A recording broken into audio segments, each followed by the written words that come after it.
The death toll in one of the worst tragedies in recent memory in Hathras has climbed to 121 as we speak now, as victims' families count their losses and desperately hunt for many bodies still missing. The cops have filed an FIR against the organizers, and its details have several red flags that eventually proved to be murderous. Not only were 2.5 lakh people crammed into a venue that had space for just 80,000, the hosts have also been accused of trying to destroy evidence by disposing of the slippers left behind by the hapless devotees. And add to it that the preacher has not been named in this FIR. Chief Minister Yogi Adityanath took stock of the situation. He's promised swift justice. Let's quickly open this up. Manish Shukla, spokesperson of the BJP. Karan Verma joins the panel. Harshvardhan ji, IP Singh ji, Tehseen Poonawala stay on. Manish Shukla, आप पे आरोप है कि ये कैसी सरकार आप चला रहे हैं कि इतना बड़ा हादसा हो जाता है, 121 लोगों की मृत्यु हो जाती है अभी तक, और एफआईआर में जो सूरजपाल सिंह है उनका नाम ही नहीं है।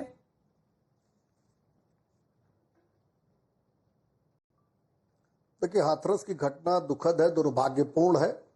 पूरी सरकार शोक संतप्त परिवार के साथ खड़ी है। कल जैसे ही घटना घटी, उत्तर प्रदेश के मुख्यमंत्री योगी आदित्यनाथ जी ने स्वयं मोर्चा संभाला और सबसे पहले जो लोग घायल थे उनके समुचित इलाज के लिए उनकी व्यवस्था की गई। एडीजी जोन आगरा के नेतृत्व में कमेटी बनाई गई है। प्राथमिक रिपोर्ट तत्काल मांगी गई है। मिलते ही जो लोग भी दोषी होंगे, वो आयोजक हों, प्रशासन के लोग हों और स्वयं वो जो प्रवचनकर्ता बाबा है, बात बताइए कि जब जिला प्रशासन को पता था कि इतनी भीड़ इकट्ठा होगी तो उन्होंने ये होने कैसे दिया?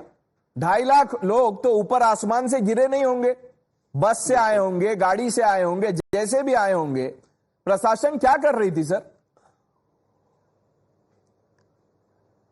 जी देखिए, आपका सवाल जायज है और जो कमेटी का गठन किया गया है इन्हीं सब चीजों के पड़ताल के लिए किया गया है कि संख्या कितनी परमिटेड थी, कितनी संख्या हो गई, एग्जिट एंट्री या अन्य जो व्यवस्थाएं चाहिए होती हैं इस तरह के आयोजनों के लिए, उसमें क्या कमी थी, प्रशासन की क्या कमी थी, आयोजनकर्ताओं की क्या कमी थी और स्वयं प्रवचनकर्ता की क्या कमी थी। लेकिन कल से लेकर आज तक हमारी पहली प्राथमिकता थी जो घायल थे उनको समुचित इलाज मिले और जो हताहत हैं, जो मृतक हैं, उनको सम्मान उनके घरों तक उनके शव को पहुंचाने की व्यवस्था करने की बात थी। आज घटनास्थल पर उत्तर प्रदेश के मुख्यमंत्री जी गए थे। मैं एक बात बहुत विश्वास पूर्वक कहना चाहता हूं कि उत्तर प्रदेश में अपराधी का रसूख नहीं देखा जाता। इस अपराध में, इस गलती में जो शामिल होगा, चाहे जिससे बिलोंग करता होगा, चाहे जिसका संरक्षण उसके ऊपर होगा, निश्चित रूप से उसके ऊपर कठोर कानूनी कार्रवाई सुनिश्चित की जाएगी।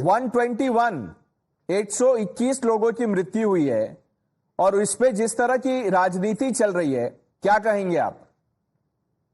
देखिए प्रणय जी, राजनीति कुछ भी हो, जो कुछ हुआ है ये सरकार के ऊपर बड़ा सवाल है, जिला प्रशासन के ऊपर बड़ा सवाल है और उस ढोंगी बाबा का नाम अभी तक एफआईआर में न होना, वो सूरजपाल सिंह जिसके ऊपर यौन शोषण के आरोप लगे, जिसके खिलाफ कई धाराओं में पहले ही मामला दर्ज है, अब उस पर राजनीति तो हो रही है। अखिलेश यादव खुद ही एक समय में पूरे ब्रह्मांड में ख्याति, कीर्ति, सब प्रतिष्ठा बना देना चाहते थे, लेकिन किसी नेता के साथ किसी की तस्वीर आ जाना, किसी का जिसको कहते हैं साथ दिखना, वो मैं उसको बहुत महत्वपूर्ण इसलिए नहीं मानता कि ये कई बार कई नेता होते हैं जो किसी मंच पर जाते हैं, लेकिन जिस तरह से, और ये मैं बहुत गंभीरता पूर्वक कह रहा हूं, जिस तरह से समाजवादी पार्टी से जुड़े जो सोशल मीडिया पर हैंडल्स हैं, उनके जो समर्थक हैं, उनका सुर बदल गया जैसे उन्होंने देखा कि अखिलेश यादव के साथ था।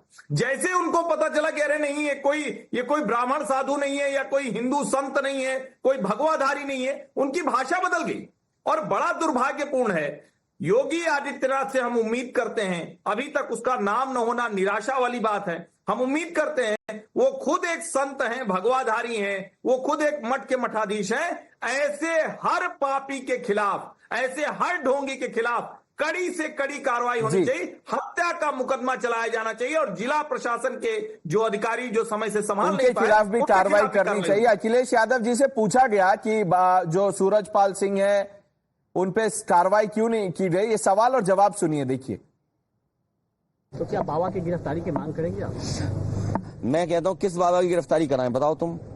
2 बाबा हैं वहाँ। तो क्या बाबा की गिरफ्तारी की मांग करेंगे आप? मैं कहता हूँ किस बाबा की गिरफ्तारी कराएं बताओ तुम।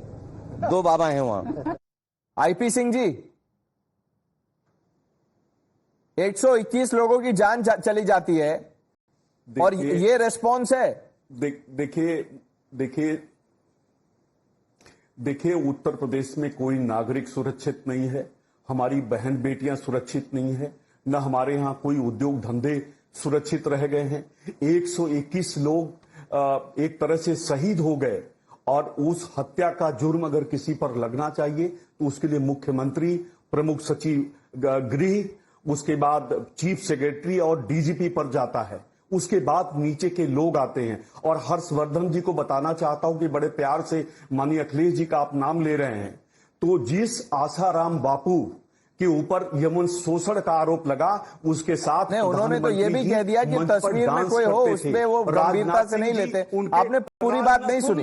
पर करण Verma, the opposition is saying that the Yogi administration has failed. This was entirely avoidable, but they allowed this to happen. सवाल सुन। Look, Pranesh, first of all, this is a sensitive matter and my heart goes out and my heartfelt condolences to all who've lost their lives and to their family members. You know, it's very easy, Pranesh, to say that the district administration is responsible for every catastrophe that happens. I agree, there must be some lacunas and a judicial probe has been ordered to look into it. Nobody will be spared, I'm pretty sure, given Yogi Adityanath's no-nonsense approach.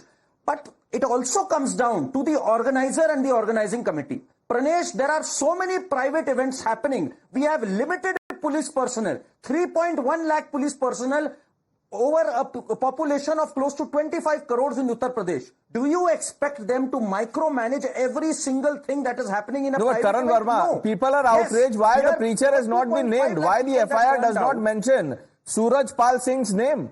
Is that too much to ask for? Should be named. Absolutely. Oh, Tehseen, we have just 30 seconds. I give you the last word.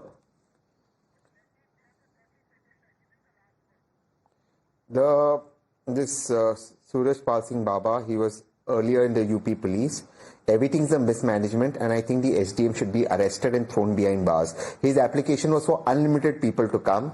80,000 people turned up. Hathras is a place where if 80,000 people there's movement, you would know. The local intelligence completely failed. There was no police bandobast and I don't blame the police for this. You know, a lot of children died because on the other side of the road there was a ditch dug by the administration. It was 6 meters deep, so people fell in that. This is a human tragedy added on by the administration. The SDM should be behind bars. The application said unlimited people. 80,000 people moved to this venue. You're right about the this. SDM and the authorities on part of the administration, because overnight a VIP road was constructed so that Baba can have a smooth ride to the stage. But the administration did not care about the safety and security of the people who assembled there, who call themselves devotees. We are completely out of time. We just hope that heads roll, accountability is fixed. Gentlemen, thank you for joining us on India Upfront.